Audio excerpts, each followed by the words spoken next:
سورہ ہجر کی آیت نمبر 80 سورہ ہجر کا چھٹا اور آخری رکوع اور 14 پارے کا بھی یہ چھٹا رکوع ہے۔ اللہ رب العالمین نے ارشاد فرمایا وَلَقَدْ كَذَّبَ أَصْحَابُ الْحِجْرِ الْمُرْسَلِينَ، اور بے شک ہجر والوں نے رسولوں کو جھٹلایا۔ ہجر ایک وادی ہے، مدینہ منورہ اور شام کے درمیان ہے، جس میں قوم سمود رہتے تھے، جن کی طرف حضرت صالح علیہ السلام کو بھیجا گیا۔ ان لوگوں نے اپنے نبی حضرت صالح علیہ السلام کو جھٹلا دیا، اور ایک نبی کو جھٹلانا تمام نبیوں کو جھٹلانا ہے، کیونکہ ہر رسول تمام نبیوں پر ایمان لانے کی دعوت دیتے ہیں۔ اس لیے یہاں فرمایا گیا وَلَقَدْ كَذَّبَ أَصْحَابُ الْحِجْرِ الْمُرْسَلِينَ، اور بے شک ہجر والوں نے سارے رسولوں کو جھٹلایا۔ وَآتَيْنَاهُمْ آيَاتِنَا فَكَانُوا عَنْهَا مُعْرِضِينَ، اور ہم نے ان کو اپنی نشانیاں دیں تو وہ ان سے منہ پھیرے رہے۔ انہوں نے کہا کہ ہمیں یہ نشانی چاہیے، پہاڑ پھٹ جائے اور اس سے اونٹنی برآمد ہو جو حاملہ ہو اور اس کی حمل کی مدت پوری ہو چکی ہو، 10 مہینے کی حاملہ ہو، اور وہ باہر نکل کر بچے کو جنم دے۔ تو اللہ تعالیٰ نے پتھر سے اونٹنی کو پیدا فرمایا جو بہت سے عجائب پر مشتمل تھی، یعنی یہ اونٹنی عظیم الجثہ تھی، یعنی اتنی لمبی چوڑی تھی اور اتنی اونچی تھی۔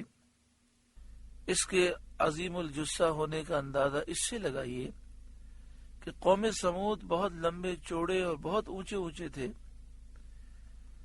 لیکن اس کے باوجود یہ اس اونٹنی کے گھٹنے تک نہیں پہنچ پاتے تھے۔ دوسری بات یہ کہ اس اونٹنی نے پیدا ہوتے ہی بچے کو جنم دیا اور پہاڑ سے نکلی۔ پھر یہ اونٹنی کثرت سے دودھ دیتی۔ ایک دن یہ اونٹنی تالاب کا پانی پیتی اور سارا پانی پی جاتی، پوری قوم کا پانی پی جاتی، اور ایک دن یہ پیاسی رہتی۔ جس دن یہ پانی پیتی تو اس دن اتنا دودھ دیتی کہ وہ پوری قوم کے لیے کافی ہوتا۔ تو یہ سب حضرت صالح علیہ السلام کے معجزات ہیں اور قوم سمود کے لیے نشانیاں تھیں، لیکن ان لوگوں نے ان نشانیوں کو جھٹلا دیا اور وہ ایمان نہ لائے۔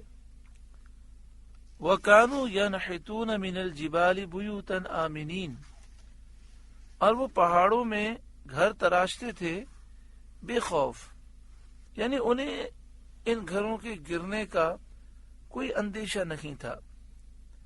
اس بات کا بھی اندیشہ نہیں تھا کہ کوئی اس گھر میں سوراخ کر کے چوری کر جائے گا، کیونکہ پہاڑ میں گھر بنائے ہوئے تھے، نہ ان میں نقب کوئی لگا سکتا تھا، نہ وہ گر سکتے تھے۔ وہ یہ سمجھتے تھے کہ یہ گھر تباہ نہیں ہو سکتے، ان پر کوئی آفت نہیں آ سکتی۔ فَأَخَذَتْهُمُ الصَّيْحَةُ مُصْبِحِينَ، تو انہیں صبح ہوتے چنگار نے آ لیا اور وہ عذاب میں گرفتار ہوئے، زوردار آواز ہوئی اور یہ ہلاک ہو گئے۔ فَمَا أَغْنَى عَنْهُمْ مَا كَانُوا يَكْسِبُونَ، تو ان کی کمائی کچھ ان کے کام نہ آئی، اور ان کے مال، ان کے سامان اور ان کے مضبوط مکان، ان کی صحت تندرستی اور ان کی طاقتیں انہیں اللہ کے عذاب سے نہ بچا سکیں۔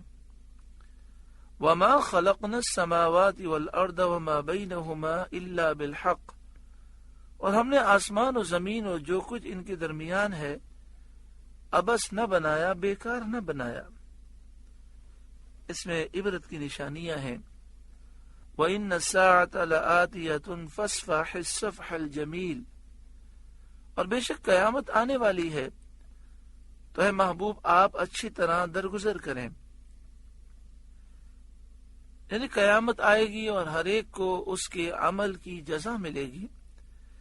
نیک لوگ ثواب پائیں گے اور کافر عذاب پائیں گے۔ اے محبوب صلی اللہ علیہ وآلہ وسلم،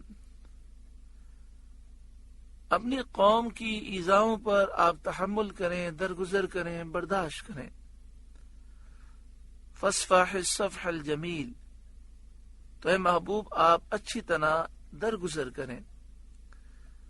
حضرت صد الافاضل مولانا نعیم الدین مراد آبادی علیہ رحمہ، جو اعلی حضرت امام اہل سنت امام احمد رضا علیہ رحمہ کے خلیفہ ہیں، آپ تفسیر خزائن العرفان میں لکھتے ہیں یہ حکم آیت قتال سے منسوخ ہو گیا، یعنی فاصفح الصفح الجمیل، تو اے محبوب آپ ان سے اچھی طرح درگزر کریں۔ یہ حکم اس وقت تھا کہ جب جہاد کی اجازت نہیں دی گئی تھی، تو اس وقت یہ تھا کہ آپ برداشت کریں۔ پھر جب جہاد کی اجازت دے دی گئی، جہاد کا حکم دے دیا گیا، تو یہ آیت اس حکم سے منسوخ ہو گئی۔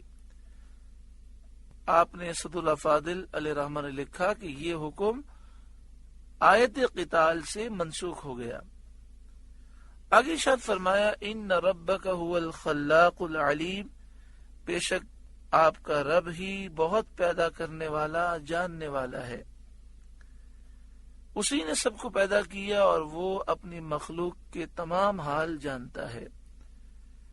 وَلَقَدْ آتَيْنَاكَ سَبْعًا مِنَ الْمَثَانِي، اور بے شک ہم نے آپ کو 7 آیتیں دیں جو دہرائی جاتی ہیں، یعنی سورہ فاتحہ جس میں 7 آیتیں ہیں، اور یہ سورت نماز کی رکعتوں میں دہرائی جاتی ہے، ہر رکعت میں سورہ فاتحہ پڑھی جاتی ہے۔ یہاں 7 آیتوں سے مراد سورہ فاتحہ ہے، جیسا کہ بخاری و مسلم کی حدیثوں میں وارد ہوا۔ والقرآن العظیم، اور عظمت والا قرآن، اے محبوب ہم نے آپ کو عظمت والا قرآن دیا۔ سورہ فاتحہ کا ذکر الگ سے کیا گیا، اس سے معلوم ہوا کہ سورہ فاتحہ بہت عظیم سورت ہے۔ عرب شریف میں مشائخ کا یہ معمول ہے کہ ہر مقصد کے لیے سورہ فاتحہ پڑھتے ہیں۔ وہ کہیں گے بیماروں کی شفا یابی کی نیت سے سورہ فاتحہ پڑھیں، اپنی محفلوں میں ان کا یہ معمول ہے۔ پھر کہیں گے جو لوگ بے روزگار ہیں ان کی روزی کے لیے سورہ فاتحہ پڑھیں، اور ان کا یہ کہنا ہے کہ احادیث سے ثابت ہے کہ سورہ فاتحہ جس نیت سے پڑھیں گے، جس حاجت کی نیت کر کے پڑھیں گے، اللہ تعالیٰ وہ حاجت پوری فرمائے گا۔ جس مشکل کو دور کرنے کے لیے پڑھیں گے، اللہ تعالیٰ وہ مشکل دور فرمائے گا۔ آپ سے گزارش ہے کہ قرآن کے اس پیغام کو آگے پہنچا کر ثواب جاریہ حاصل کریں۔